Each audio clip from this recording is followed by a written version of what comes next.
प्रभु का धन्यवाद करती हूँ इस सुंदर समय के लिए, संगति के लिए, करुणा दया के लिए, हर एक आशीष और बरकत के लिए जो उसने हम पर दी और हम धरती पे जिंदा हैं और उसका नाम ले रहे हैं। और परमेश्वर हमें आशीष और बरकत दे और संभाले और आपके परिवार को भी आशीष मिले और परमेश्वर आपको हमेशा अपनी पनाह में रखे।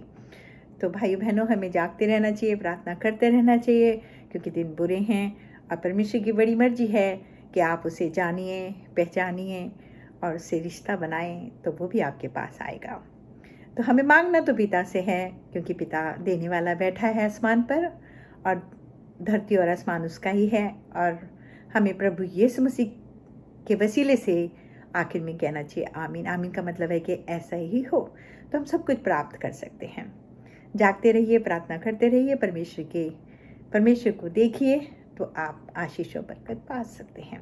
तो भाइयों बहनों, आज हम जानेंगे कि आज जो समय है इतना बुरा चल रहा है, क्या कारण है कि आज दुनिया में हलचल मच रही है। कहीं आग है, कहीं पानी है, कहीं बाढ़ आ रही है, कहीं लोग मर रहे हैं, कहीं अभी कुछ दिनों में पहले हम लोग महामारी से गुजरे हैं और आज महंगाई से गुजर रहे हैं। तो बाइबल क्या बताती है? तो भाई बहनों, बाइबल हमें सब कुछ क्लियर बताती है। जैसे कि आप मत्ती 24 का 3 अध्याय पढ़िए और ये 33 तक पढ़िए, 33 पद तक, तो आपको सब समझ आएगा। तो प्रभु यीशु मसीह अपने चेलों के संग जा रहे थे और बात कह रहे थे कि मैं फिर आऊँगा और पिता के पास जाता हूँ और तुम्हारे लिए घर तैयार करता हूँ, क्योंकि मेरे पिता के घर में बहुत जगह है और मैं जब घर तैयार कर लूँगा तो मैं आऊँगा और तुम्हें उठाकर ले जाऊँगा और तुम जहाँ मैं हूँ वहाँ तुम भी रहोगे। हम सब जानते हैं कि प्रभु यीशु मसीह ने अपने पिता के खातिर जानती है, क्योंकि वो वफादार बेटा बना है और आज दुनिया में जो हो रहा है सब उनके कहने के मुताबिक हो रहा है।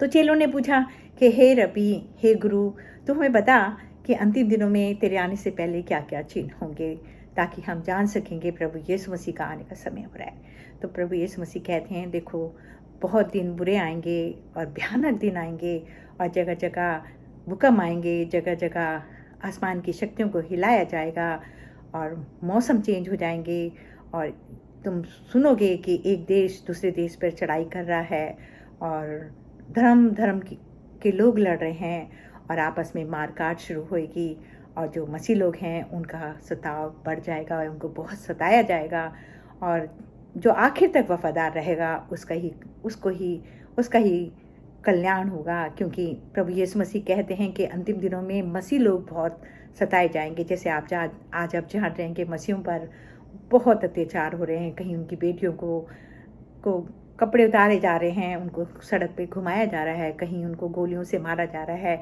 कहीं उनको आग जलाया जा रहा है, कहीं उनका लूटमार शुरू कर दी है लोगों ने।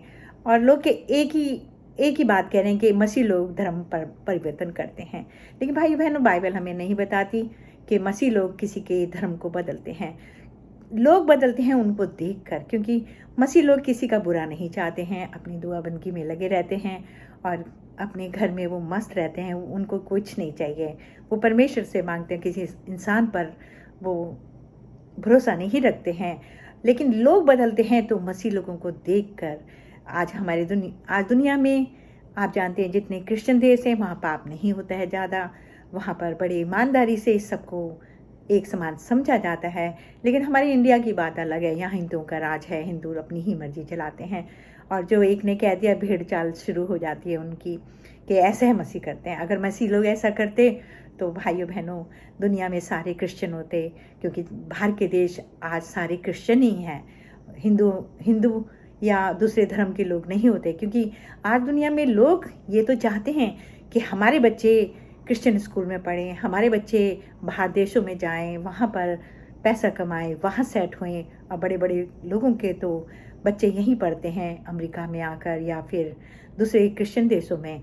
लेकिन क्रिश्चियन कोई नहीं बनता, सब आते हैं, पैसा कमाते हैं और अब सेट हो जाते हैं।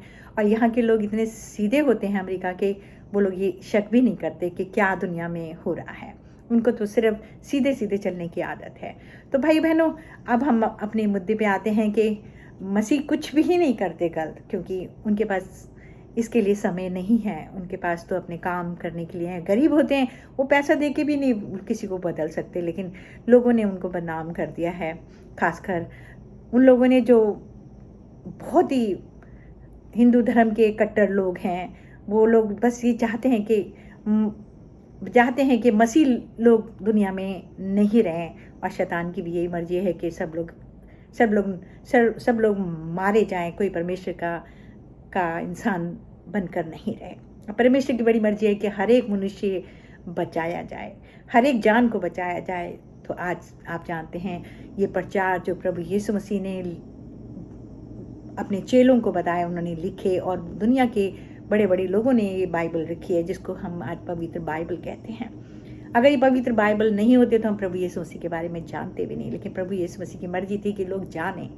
तो भाई बहनों, आज जो हो रहा है ये सब बाइबल में हजारों साल पहले लिख दिया था। जैसे युद्ध होने की, अभी चारों तरफ युद्ध ही युद्ध है।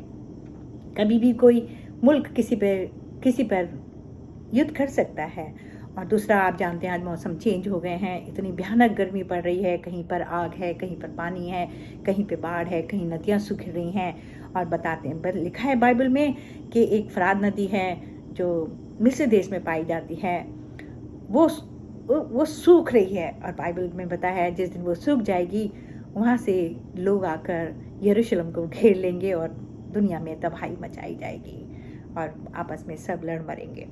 तो भाई बहनों, अगर आप जागे नहीं, प्रार्थना नहीं करते और परमेश्वर को नहीं जानना चाहते हैं तो एक भयानक दिन धरती पर आने वाला है। इतना भयानक दिन होगा कि धरती के जो तत्व हैं अंदर वो भी बाहर आ जाएंगे, और जिसको हम लावा कहते हैं, पहाड़ से भी लावा गिरेगा, ज़मीन से भी, और समुंदर और नदियाँ आदि लाल हो जाएंगी।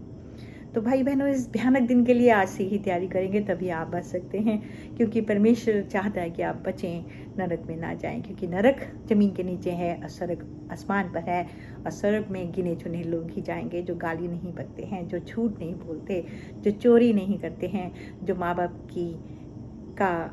की बेइज्जती नहीं करते हैं, जो बुरा काम नहीं करते हैं, जो किसी को दंडवत नहीं करते हैं। क्योंकि बाइबल बताती है कि हम अपने परमेश्वर को छोड़ किसी और को नहीं मान सकते। और प्रभु यीशु मसीह ने भी कहा कि मुझे मेरी प्रशंसा नहीं चाहिए, एक तो है जो जिसको प्रशंसा की जरूरत है, यानी अपने पिता के बारे में बताया कि मैं भी उसके लिए आया हूँ। और आप जानते हैं प्रभु यीशु मसीह यहूदियों के लिए आए थे, हमारे लिए नहीं आए थे। जब यहूदी लोगों ने उनको नहीं जाना तो उन्होंने सबको अपनाया और गले लगाया। तो प्रभु यीशु मसीह कोई धर्म लेके नहीं आए थे। प्रभु यीशु मसीह ने नहीं कहा कि मैं क्रिश्चियन के लिए आया हूँ, प्रभु यीशु मसीह ने नहीं कहा मैं यहूदियों के लिए आया। वो तो इंसानियत के धर्म को लेके आए थे, और उन्होंने कहा कि अच्छा काम करें, इस अच्छे से जिए। धरती हमारी लिए परमेश्वर ने दी है, क्योंकि मनुष्य को परमेश्वर ने बनाया अपनी शक्ल पर। तो लेकिन हम मनुष्य ने हर जगह गलतियां करी। जैसे आज देखिए क्या हो रहा है कि रोबोट भी चांद पर भेज दिए गए हैं, वहाँ भी घर बसाने की बात चल रही है। बाइबल बताती है कि ऐसे भयानक दिन आएंगे कि आसमान पर भी लोग अपने घर बनाएंगे। और बाइबल में ये भी लिखा है, प्रकाशित वाक्य के 23 में पढ़ सकते हैं कि किसी भी मनुष्य कहीं भी छुप जाएगा, जैसे चट्टान के अंदर, जैसे पहाड़ के अंदर, चाहे ज़मीन के अंदर, चाहे आसमान पर, फिर भी परमेश्वर के स्वर्गदूत जो उसके लिए काम करते हैं उनको ढूंढ लेंगे और उनको परमेश्वर के पुत्र के सामने जजमेंट के समय आना ही पड़ेगा। जजमेंट मतलब एक ऐसा दिन आएगा जब प्रभु यीशु मसीह दुनिया का फैसला करेंगे, और इसराइल पर की जो दाऊद की सिंहासन है, क्योंकि आखिरी राजा दाऊद था, उस पर वो बैठेंगे, तब सबको उनके सामने खड़ा होना पड़ेगा, और बुरों को नरक में डाल दिया जाएगा और अच्छों को उनके साथ 1000 वर्ष का सिंहासन होगा उनका, और उनके लोग होंगे, स्वर्गदूत उनके साथ राज्य करेंगे। हमें पैसा या सोना चांदी भी है तब भी हम उसमें शामिल नहीं हो सकते। बस हमारी अच्छाइयाँ हमारी को परमेश्वर पसंद करेंगे और हमें धन्य कहेंगे, तब हम शामिल हो सकते हैं। और अगर हम ये सब चीज़ें नहीं छोड़ेंगे, लालच करना और बुराई करना, तो हम नहीं जा सकते, और ना ही हमारे बच्चों का भला होगा। क्योंकि परमेश्वर कहता है तू धन्य बन, मेरे साथ चल तो मैं तेरे परिवार को भी संभालूंगा। जैसे आप जानते हैं अय्यूब के परिवार को भी संभाला, इब्राहिम पिता के परिवार को भी संभाला। उन्होंने एक बार वादा किया तो वो वादे के परमेश्वर और वादा वो पूरा करते हैं। तो हमें बदलना चाहिए, क्योंकि आज जो दुनिया में हो रहा है बहुत ख़राब हो रहा है भाई बहनों। आग के समान धरती हो रही है। आप कहीं बाढ़ भी आ रही है, बहुत लोग मरे जा रहे हैं। अभी देखिए मणिपुर में कितना बुरा हाल हुआ है इंडिया में। फिर उसके बाद पाकिस्तान में कितना बुरा हाल हुआ है। वहाँ के लोगों ने किया है कि 30 चर्चों को जला दिया और कितने घर बेघर कर दिए, सारा सामान लूट माट में ले गए। तो भाई उस बहनों आज सताप भी बढ़ गया है, गर्मी भी बढ़ गई है और प्रभु यीशु मसीह के सारे वचन पूरे हो रहे हैं। लोग फिर भी बदल नहीं रहे हैं, फिर भी कह रहे हैं कि ऐसा तो होना ही है क्योंकि पृथ्वी गर्म हो रही है। तो भाई बहनों ये ऐसे ही सब कुछ नहीं हो रहा है। और अब इसके बाद जो महामारी आएगी, बाइबल में लिखा है, वो बहुत खराब होगी कि एक पर से गर्मी और हमारे शरीरों पे फोड़े निकल जाएंगे और वो ठीक नहीं होंगे। तो आपको बचना है तो आप बाइबल को पढ़ सकते हैं, अपना धर्म नहीं चेंज करें, परमेश्वर की बातों को जानिए। परमेश्वर चाहते हैं कि आप बचें, परमेश्वर चाहते हैं कि आप पाकीज़गी में जिएं। परमेश्वर चाहते हैं कि आप इंसानियत हो आपके अंदर दूसरे के लिए। बहुत छोटी छोटी चीज़ें हैं परमेश्वर ने जो हमें दी हैं मानने के लिए, हम उनको मानते नहीं हैं। फिर कहते हैं परमेश्वर तो हमारी दुआओं को सुनता ही नहीं है। हम तो दुआ भी करते हैं, हम तो चर्च भी जाते हैं, हम तो 10वां हिस्सा भी देते हैं। खासकर मसीह लोग ऐसे भी बोलते हैं। लेकिन मैं तो बस इतना जानती हूँ कि जो परमेश्वर की बातें हैं उनको हमें मानना चाहिए और ध्यान देना चाहिए और दुआ में लगे रहना चाहिए, तब हम बच सकते हैं। आज मनुष्य क्या कर रहा है आप जानते हैं, पैसे के लिए वो सब कुछ करने को तैयार है।